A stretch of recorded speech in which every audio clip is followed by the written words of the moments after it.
여러분께 딱 한 가지만 먼저 여쭤볼게요. 만약 지금 이 순간 당신이 가장 믿었던 사람이 당신의 등 뒤에서 당신의 모든 것을 빼앗으려 하고 있다면 당신은 어떻게 하시겠어요? 소리를 지르겠어요? 뛰쳐나가겠어요? 아니면 그냥 울겠어요? 그런데요. 만약 당신이 움직일 수 없는 몸이라면요? 두 다리가 완전히 마비된 채 오늘도 어제도 그 전날도 휠체어 위에 앉아 있다면요? 잠시 침묵. 오늘 이야기의 주인공 영숙 씨가 바로 그 상황에 처했습니다. 그것도 12년을 함께 산 남편의 목소리와 낯선 여자의 목소리가 한꺼번에 귀 속으로 흘러들어오는 어느 화요일 오후에 그날 영숙 씨의 손은 차갑게 굳었습니다. 하지만 눈물은 흘리지 않았습니다. 비명도 지르지 않았습니다.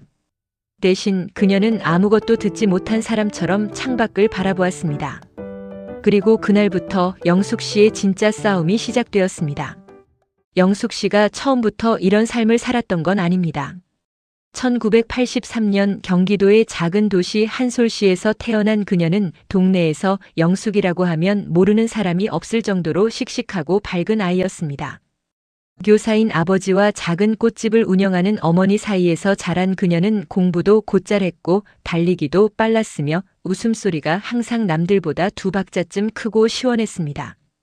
그 웃음소리를 좋아하는 친구들이 많았고 그 웃음소리 때문에 고백을 해온 남자도 한둘이 아니었습니다. 영숙 씨는 그 모든 고백에 담백하게 대답했습니다. 고마워요. 하지만 전 아직 꿈이 많아서요. 실제로 그녀에겐 꿈이 많았습니다. 대학에서 사회복지학을 공부하며 사람들을 돕는 일을 하고 싶었고 언젠가 작은 복지관 하나를 직접 운영하고 싶다는 야무진 계획도 있었습니다. 23세 대학을 졸업한 영숙 씨는 한솔시 복지관에 취직했습니다.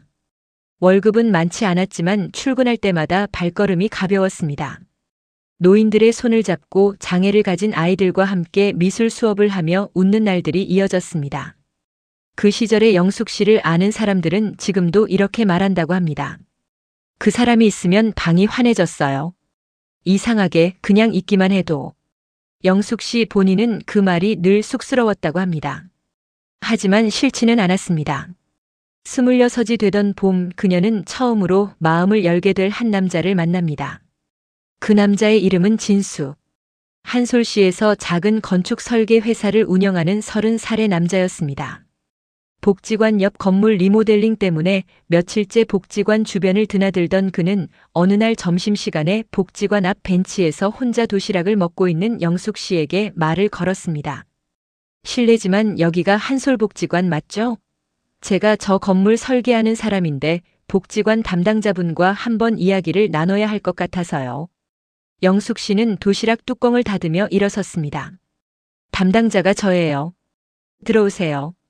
그렇게 둘의 이야기가 시작되었습니다. 진수 씨와 영숙 씨는 만난 지 2해 만에 결혼을 약속했습니다. 결혼식은 영숙 씨가 28이 되는 가을, 단풍이 막 물들기 시작하던 10월로 잡혀 있었습니다.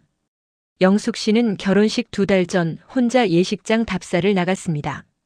진수 씨는 그날 설계 미팅이 있어 함께할 수가 없었고 영숙 씨는 괜찮다며 혼자 차를 몰았습니다. 창문을 살짝 내리고 좋아하는 노래를 틀고 단풍길을 달리던 그 오후는 영숙 씨의 기억 속에서 가장 아름다운 풍경으로 남아있다고 합니다. 그 풍경이 산산조각 난 것은 불과 3분 만이었습니다.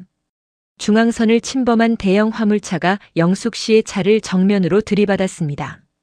신호를 완전히 지키고 있던 영숙 씨에게는 피할 방법이 없었습니다. 사고는 순식간이었고 그 다음 기억은 병원 천장이었습니다. 눈을 떴을 때 어머니가 울고 있었습니다. 진수 씨는 영숙 씨의 손을 꼭 쥐고 있었습니다. 영숙아, 정신이 들어? 의사가 왔습니다. 그리고 짧고 명확하게 말했습니다. 흉추 12번 손상입니다. 하반신 마비 진단입니다. 영숙 씨는 그 말이 처음엔 자신에게 하는 말인지 몰랐다고 합니다. 아무 감각이 없었으니까요. 말 그대로 아무 감각이 없었습니다.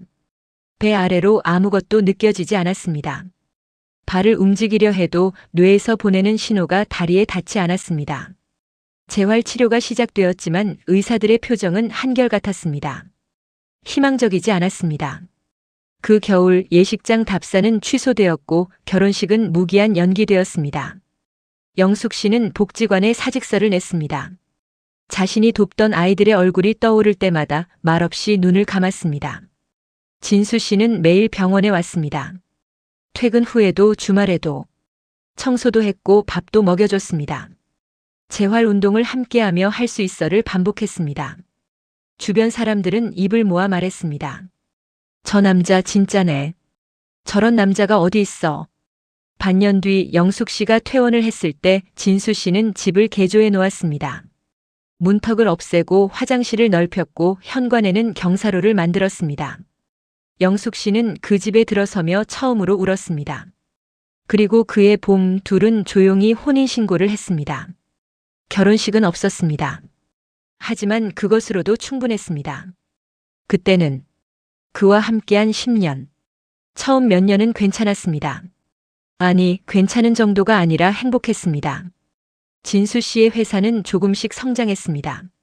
작은 설계 사무소에서 시작했던 그의 일은 한솔시를 넘어 인근 도시까지 프로젝트를 수주하게 되었고 직원도 5명으로 늘었습니다.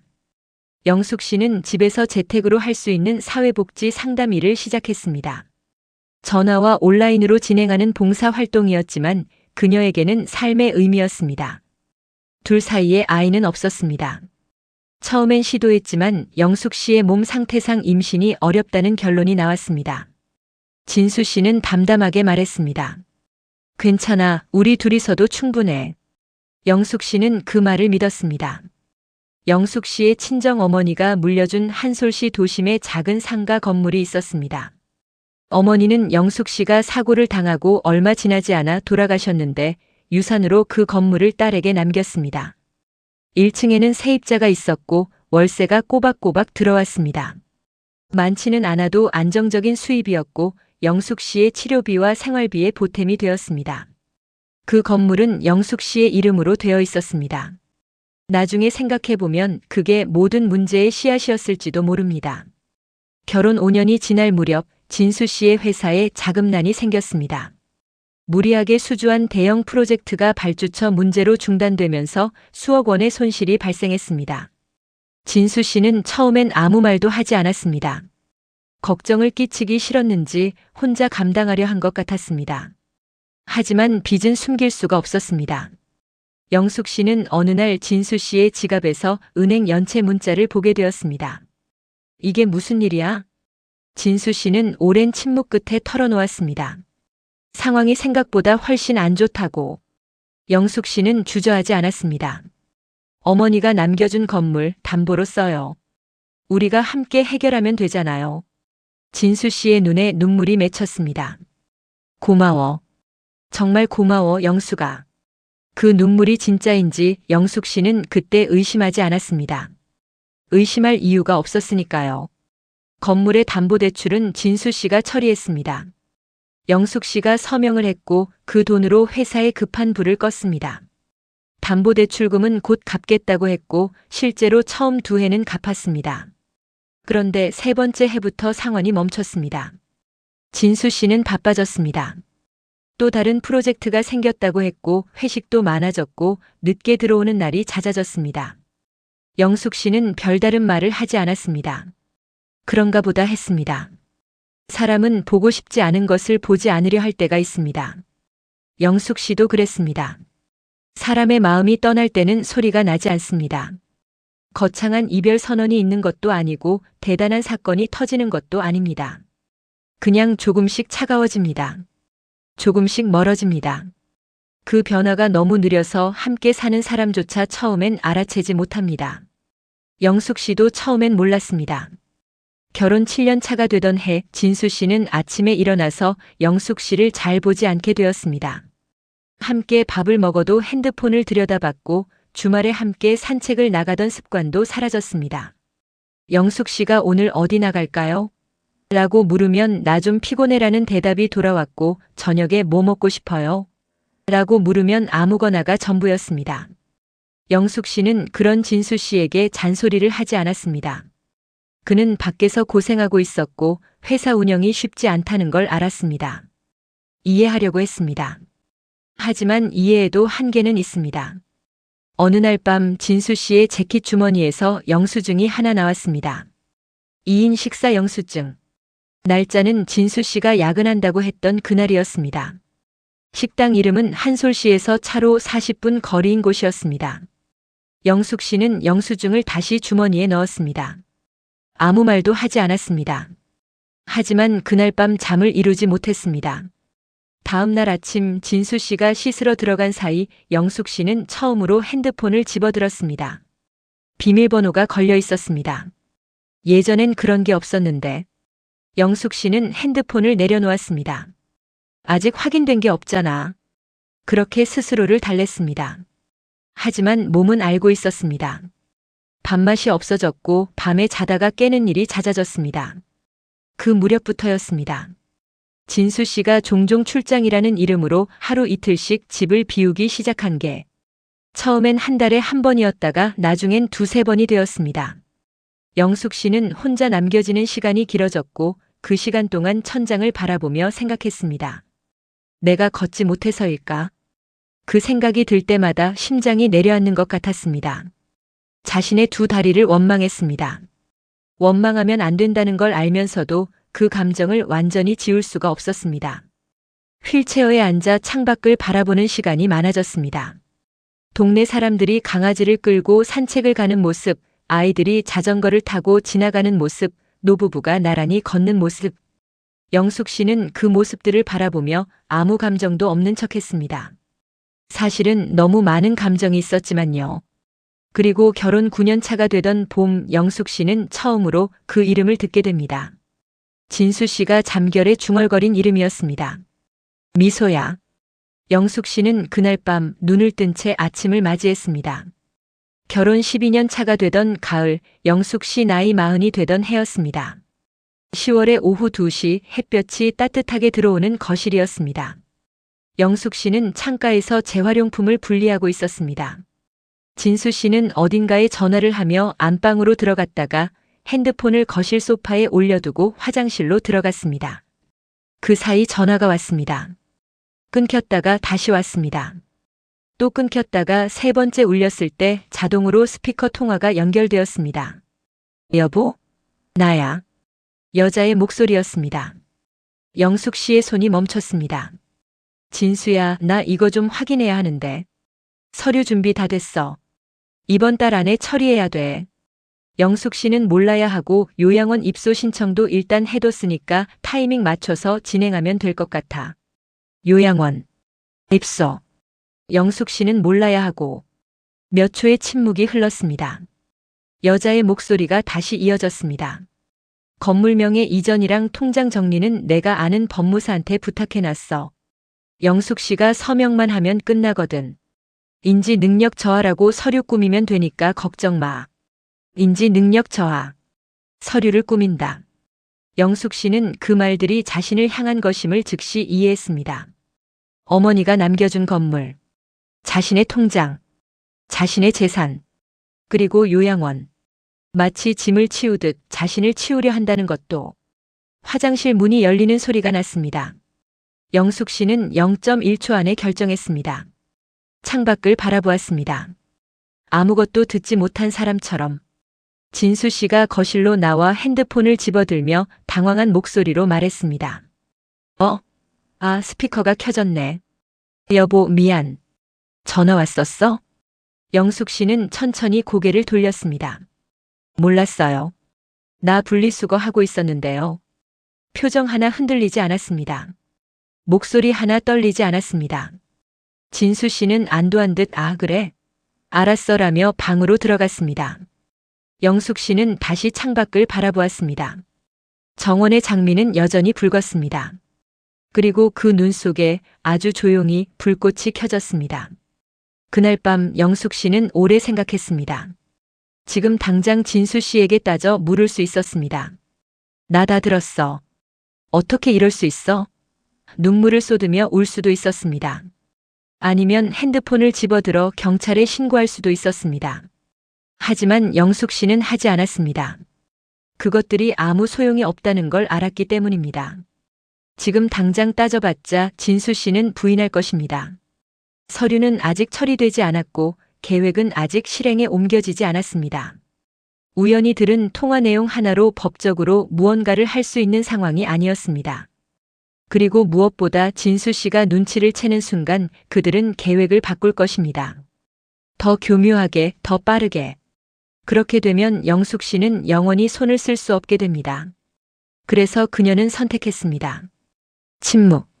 하지만 이 침묵은 포기가 아니었습니다. 이 침묵은 준비였습니다. 영숙 씨는 그날 밤 머릿속에서 계획을 세우기 시작했습니다. 자신이 할 수 있는 것과 할 수 없는 것을 냉정하게 나눴습니다. 혼자서 움직일 수 없다면 도움을 받아야 했습니다. 당장 밖으로 나갈 수 없다면 안에서 정보를 모아야 했습니다. 가장 먼저 필요한 것은 증거였습니다. 그리고 증거를 모으기 위해서는 상대가 방심해야 했습니다. 다음 날 아침 영숙 씨는 평소보다 더 힘없는 표정으로 식탁에 앉았습니다. 진수 씨, 나 요즘 몸이 좀 더 안 좋은 것 같아요. 팔도 잘 안 올라가고. 진수 씨가 신문에서 눈을 들었습니다. 병원 가봐야 하는 거 아니야? 어차피 가봤자 별말 없을 것 같아서요. 그냥 쉬면 되겠죠. 진수 씨는 고개를 끄덕이며 다시 신문을 봤습니다. 그 고개를 끄덕이는 순간 영숙 씨는 내면에서 아주 조용히 자신의 첫 번째 패를 꺼냈습니다. 더 약한 척, 더 모르는 척, 더 아무것도 할 수 없는 척. 그것이 영숙 씨의 전략이었습니다. 그리고 그 전략은 상대가 방심할수록 더 강해지게 되어 있었습니다. 그날 이후 영숙 씨의 일상은 겉과 속이 완전히 달라졌습니다. 겉으로는 몸이 점점 나빠지는 환자였습니다. 팔에 힘이 약해졌다고 했고 말수도 줄었으며 하루 종일 창가에 앉아 멍하니 있는 시간이 많아졌습니다. 진수 씨가 물어보면 그냥 피곤해요라고 했고 병원 가자고 하면 됐어요. 귀찮아요라고 했습니다. 진수 씨의 표정이 조금씩 달라졌습니다. 처음엔 걱정하는 척했지만 나중엔 그 걱정도 사라졌습니다. 오히려 조금 홀가분한 표정이 되었습니다. 영숙 씨는 그것을 놓치지 않았습니다. 내가 더 무능해 보일수록 저 사람은 더 대담해진다. 그 판단은 정확했습니다. 속으로는 영숙 씨는 치밀하게 움직이고 있었습니다. 진수 씨가 출근한 시간 그녀는 컴퓨터를 켰습니다. 재산 관련 서류들을 하나씩 확인했습니다. 건물 등기부등본을 온라인으로 열람했고 은행 잔고를 확인했으며 진수 씨가 처리했다는 담보대출의 현황도 들여다봤습니다. 그리고 기록했습니다. 작은 노트에 날짜와 금액과 상황을 메모했습니다. 메모가 담긴 노트는 침대 밑 가장 안쪽 손이 닿기 어려운 곳에 두었습니다. 또 영숙 씨는 진수 씨의 행동 패턴을 기록했습니다. 3월 14일 오후 11시 귀가. 술 냄새 없음. 옷 새 것. 3월 18일 출장이라더니 차에 짐 없음. 같은 날 카드 명세서 식당 2인 결제. 3월 22일 안방에서 통화 30분. 웃음소리. 그 기록들은 하나씩 쌓여갔습니다. 하지만 영숙 씨에게는 더 결정적인 것이 필요했습니다. 법적으로 쓸 수 있는 증거. 재산 빼돌리기의 구체적인 정황. 그리고 미소라는 여자의 실체. 혼자서는 한계가 있었습니다. 그 한계를 마주한 어느 날 밤 영숙 씨는 핸드폰을 들었습니다. 아직 연락하지 않은 사람이 한 명 있었습니다. 오래된 친구. 가장 믿을 수 있는 친구. 전화기 화면에 뜬 이름 순이. 영숙 씨는 잠시 그 이름을 바라보다가 천천히 통화 버튼을 눌렀습니다. 순이 씨는 영숙 씨와 중학교 때부터 친구였습니다. 영숙 씨가 사고를 당했을 때 가장 먼저 병원에 달려온 사람이었고 하반신 마비 진단을 받은 날 영숙 씨 옆에서 밤새 함께 울었던 사람이기도 했습니다. 그 이후에도 꾸준히 연락을 유지했지만 결혼 후엔 거리가 좀 생겼습니다. 진수 씨가 영숙 씨의 친구들과의 만남을 은근히 꺼렸기 때문입니다. 당신 친구들이 올 때마다 집이 시끄러워지잖아. 한두 번 그런 말을 들은 후 영숙 씨는 친구들의 방문을 줄여갔습니다. 그래도 순희 씨는 잊지 않았습니다. 한 달에 한 번은 꼭 문자를 보냈고 명절 때는 전화를 했습니다. 그날 밤 영숙 씨의 전화를 받은 순희 씨는 처음엔 평소처럼 밝게 받았습니다. 영숙아. 오랜만이다. 어떻게 지내? 영숙 씨는 잠깐 말이 없었습니다. 순이야, 나 지금 좀 힘들어. 순이 씨의 목소리가 바뀌었습니다. 무슨 일이야? 어디 아파? 몸이 아픈 게 아니야. 근데 전화로는 못해. 나한테 올 수 있어?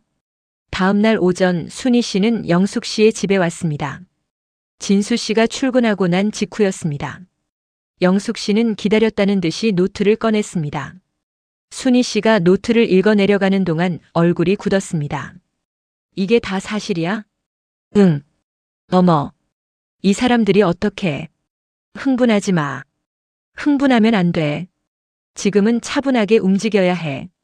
순이 씨가 놀란 눈으로 영숙 씨를 바라봤습니다. 영숙 씨는 조용히 말했습니다. 나 대신 할 수 있는 일 있어. 나한테 발이 되어줄 수 있어? 순이 씨는 잠시도 망설이지 않았습니다. 당연하지. 뭐든 말해. 순이 씨가 첫 번째로 한 일은 등기소에 직접 가서 최근 등기 변동 사항을 확인하는 것이었습니다. 영숙 씨가 알려준 대로 서류를 떼어왔고 그 서류 안에서 한 가지 이상한 점을 발견했습니다. 담보대출 설정자의 이름이 바뀌어 있었습니다. 진수 씨 명의로. 영숙 씨가 서명한 서류가 있었는데 그 서류의 내용이 영숙 씨에게 설명된 것과 달랐습니다. 영숙 씨는 단순 담보대출 갱신 서류에 사인한 줄 알았지만 실제로는 명예 이전 위임 서류였습니다. 순이 씨가 떨리는 목소리로 전화했습니다. 영숙아. 이거 이미 진행된 부분이 있어. 우리 시간이 없을 수도 있어. 영숙 씨는 잠시 침묵했습니다. 변호사 알아봐줘. 내가 직접 만나야 해. 순이 씨가 연결해준 변호사의 이름은 강민준. 한솔시에서 가정법 전문으로 알려진 변호사였습니다. 영숙 씨는 처음으로 집 밖을 나섰습니다. 진수 씨에게는 순이랑 근처 카페 가볍게 다녀올게요라고 했습니다. 진수 씨는 그래, 잘 다녀와라고 했고 눈길도 주지 않았습니다. 강 변호사는 영숙 씨가 가져온 노트를 들여다보았습니다. 순이 씨가 떼어온 등기 서류도 살펴봤습니다. 이 서명 정말 본인이 하신 게 맞아요? 네. 하지만 담보대출 갱신이라고 했어요. 이게 담보대출 갱신이 아닙니다. 명예 이전동의 위임장이에요. 영숙 씨는 눈을 감았다 떴습니다. 취소할 수 있나요? 강 변호사가 잠시 생각했습니다. 아직 등기 이전이 완전히 완료되지 않은 상태라면 사기에 의한 의사표시 취소를 주장할 수 있습니다. 하지만 증거가 더 있어야 해요. 상대방이 고의로 내용을 속였다는 걸 입증해야 하거든요. 통화 내용을 들었어요. 하지만 녹음은 없어요. 그건 증거 능력이 약해요. 문자나 메시지 내용, 금융거래 내역 아니면 상대방의 자백 이런 게 필요합니다. 영숙 씨는 고개를 끄덕였습니다. 알겠어요. 더 모을게요. 강 변호사는 영숙 씨를 바라보았습니다. 눈물도 없고 격렬한 감정의 동요도 없었습니다. 오직 냉정한 눈빛만 있었습니다. 변호사는 조용히 말했습니다. 많이 힘드실 텐데 잘 버티고 계세요. 영숙 씨는 잠시 그 말을 받아들인 뒤에 대답했습니다. 삶의 주인이 되려면 포기하면 안 되잖아요. 그 말이 어쩐지 변호사의 가슴에도 오래 남았다고 합니다. 집으로 돌아온 영숙 씨는 다시 관찰을 시작했습니다. 진수 씨가 핸드폰을 볼 때의 표정, 통화를 끊고 나서의 행동, 어떤 앱을 주로 사용하는지, 그리고 어느 날 기회가 왔습니다. 진수 씨가 샤워를 하러 들어가며 핸드폰 잠금을 풀어놓은 채로 나갔습니다. 아마 서두른 것 같았습니다. 영숙 씨는 재빨리 휠체어를 소파 쪽으로 움직였습니다. 메시지 앱을 열었습니다. 미소와의 대화창을 찾았습니다. 수백 개의 메시지가 있었습니다. 영숙 씨는 빠르게 스크롤했습니다. 그 안에는 감출 수 없는 것들이 가득했습니다. 날짜가 명시된 건물 매각 논의, 법무사 이름, 예상 입금 금액. 영숙 씨는 가슴이 쿵 내려앉는 것을 느꼈습니다. 하지만 멈추지 않았습니다. 며칠 후 영숙 씨는 진수 씨가 달라졌다는 느낌을 받기 시작했습니다. 진수 씨의 시선이 달라졌습니다. 예전엔 영숙 씨를 거의 보지 않았는데 이제는 영숙 씨를 자주 바라봤습니다. 그것도 뭔가를 확인하는 듯한 눈빛으로. 영숙 씨가 컴퓨터를 켜면 뒤에서 물었습니다. 뭐 해? 그냥 영상 봐요. 요즘 컴퓨터 자주 쓰네. 할 게 없으니까요. 진수 씨는 더 말하지 않았지만 그 눈빛이 사라지지 않았습니다. 영숙 씨는 눈치챘습니다. 미소 씨가 진수 씨에게 무언가를 이야기한 것 같았습니다. 혹은 진수 씨 스스로 무언가를 감지하기 시작한 것 같았습니다. 시간이 얼마 없을 수도 있었습니다. 그 주 금요일 진수 씨가 퇴근 후 예상보다 일찍 들어왔습니다. 그리고 식사를 마친 후 말했습니다. 영수가, 나 사실 요즘 회사가 많이 힘들어. 그리고 솔직히 말하면 내가 당신한테 너무 많은 걸 짊어지고 산 것 같아. 영숙 씨는 수저를 내려놓고 진수 씨를 바라봤습니다. 무슨 말이에요? 당신도 알잖아. 내가 얼마나 힘들게 살아왔는지. 당신 케어하면서 회사도 하면서. 이제 나도 내 삶이 필요한 것 같아. 영숙 씨는 그 말의 의미를 모두 이해했습니다. 선제적으로 이혼을 꺼내는 것이었습니다. 재산 처리가 완료되기 전에 먼저 이혼 이야기를 꺼내 상황을 주도하려는 것이었습니다. 영숙 씨는 아주 천천히 잔잔한 표정으로 말했습니다. 많이 힘드셨겠어요. 나도 알아요. 진수 씨가 눈을 피했습니다. 그래서 우리 좀 생각해 봐야 할 것 같아. 네. 생각해 봐요. 그것으로 대화는 끝났습니다. 영숙 씨는 방으로 들어가 문을 닫았습니다. 그리고 순희 씨에게 문자를 보냈습니다. 지금 상황 바뀌었어. 강 변호사님한테 연락해줘. 내일 당장 만나야 할 것 같아. 다음 날 아침 진수 씨가 출근하자마자 영숙 씨는 움직였습니다. 강 변호사에게 캡처 이미지를 전송했습니다. 진수 씨와 미소 씨의 대화 내용, 날짜가 기록된 건물 매각 논의, 법무사 이름, 그리고 영숙 씨가 몇 달에 걸쳐 적어온 노트의 내용도 정리해서 함께 보냈습니다. 강 변호사는 1시간 후 답신을 보냈습니다. 이 정도면 충분합니다. 사기에 의한 의사표시 취소 소송 진행 가능합니다. 명의 이전 위임 계약 취소 신청과 함께 재산 보전 처분 신청도 바로 넣겠습니다. 상대방이 등기를 완료하기 전에 움직여야 합니다. 오늘 오후에 서류 가져올 수 있으세요? 영숙 씨는 문자를 보고 오래 앉아 있었습니다. 그 몇 달의 시간이 파노라마처럼 지나갔습니다. 통화를 들었던 그 화요일 오후, 더 약한 척했던 날들, 침대 및 노트에 날짜를 적던 밤들, 핸드폰 화면을 손떨리며 캡처하던 그 순간, 그 모든 것이 지금 이 한 줄의 문자로 이어졌습니다. 영숙 씨는 순희 씨에게 전화했습니다. 순희야, 오후에 나 좀 태워줄 수 있어? 당연하지. 몇 시? 2시. 변호사 사무소. 알았어. 내가 갈게. 전화를 끊은 영숙 씨는 창밖을 바라보았습니다. 10월의 햇살이 정원을 환하게 비추고 있었습니다. 장미는 아직 붉었습니다. 그 붉음이 오늘따라 다르게 보였습니다. 강하게 보였습니다. 여기까지가 오늘의 이야기였습니다. 영숙 씨의 이야기가 여러분의 마음에도 작은 불꽃을 남겨두었으면 좋겠습니다. 구독과 좋아요, 그리고 이 영상이 누군가에게 필요할 것 같다면 공유 한 번만 부탁드릴게요. 여러분의 사연도 언제든지 기다리고 있습니다.